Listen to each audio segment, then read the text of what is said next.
So for our intermediate knee routine, we'll be starting with lying tibial rotations. So this is where you're just lying on your back like so, grabbing onto your thigh and moving your knee in and out of flexion and extension while also rotating your tibia. So your tibia is just your shin bone, and the idea is you're rotating your shin bone onto your thigh bone. So as you can see, my foot points out like that, and then I bring my leg down into flexion, and then you would reverse the process. So going up, turning out, coming down, turning in. So just going like this in one direction, and then you can also reverse the direction, just playing for 30 seconds on each side. This is a great way to warm up your entire knee joint in a gentle way, and it's a movement that you don't really get much of in your daily life. So next you'll be moving on to some single leg knee scoops. So this is where you're standing on one leg and just doing that same knee scoop movement that we did in the beginner routine. And this is going to take a lot more control doing it on one leg. You want to try and go as slowly as possible and as controlled as possible. And again, this is something that you don't necessarily get exposed to much during your daily life. So really good just to work within your own range of motion. It doesn't have to be as large as you can see here. But as usual, you start small and you can build up the range of motion over time. So you may find that you need to use a wall or a broomstick or something for balance at first, because this is quite a challenging movement for balance, but over time you can also build up to not needing the wall.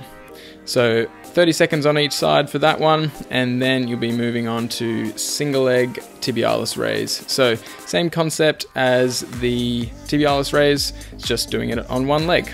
And this is going to make it a lot more challenging because you're essentially doubling the load onto one leg. So you will need to start closer to the wall than where you were doing your double leg tib raises. So just start as close as you need to, and you want to be able to work for 30 seconds at a time. So 30 seconds on one leg, then swap over 30 seconds on the other leg. If you're finding that you are unable to work for the entire 30 seconds, then just try and move closer to the wall. If you move further out from the wall, obviously this will be even harder.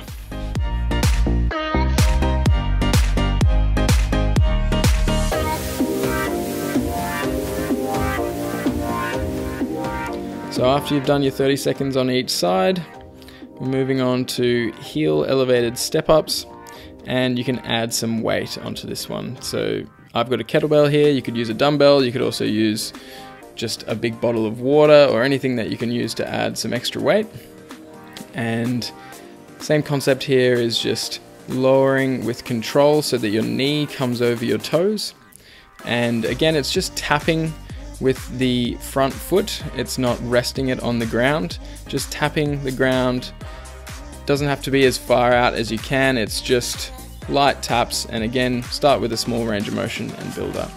So we're going with 2 sets of 30 seconds per side to allow one side to have a rest. So working for 30 seconds. So you want to be working at a tempo and a range that you're able to maintain for 30 seconds straight.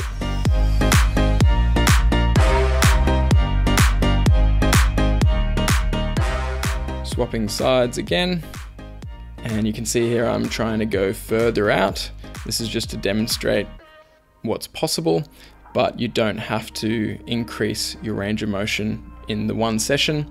Generally, it's a better idea to increase the range of motion over a matter of weeks.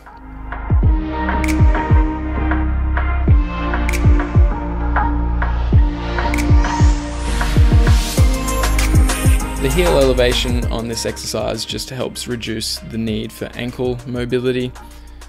Eventually, you can also do the same thing on a step, where you're stepping all the way down but you don't have the heel elevation, and this is a great ankle mobility exercise as well.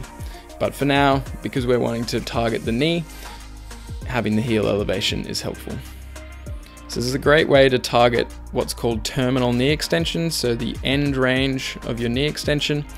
And this next exercise, which we'll finish up with, is just decline squats, and this is working through your entire knee flexion and extension range of motion.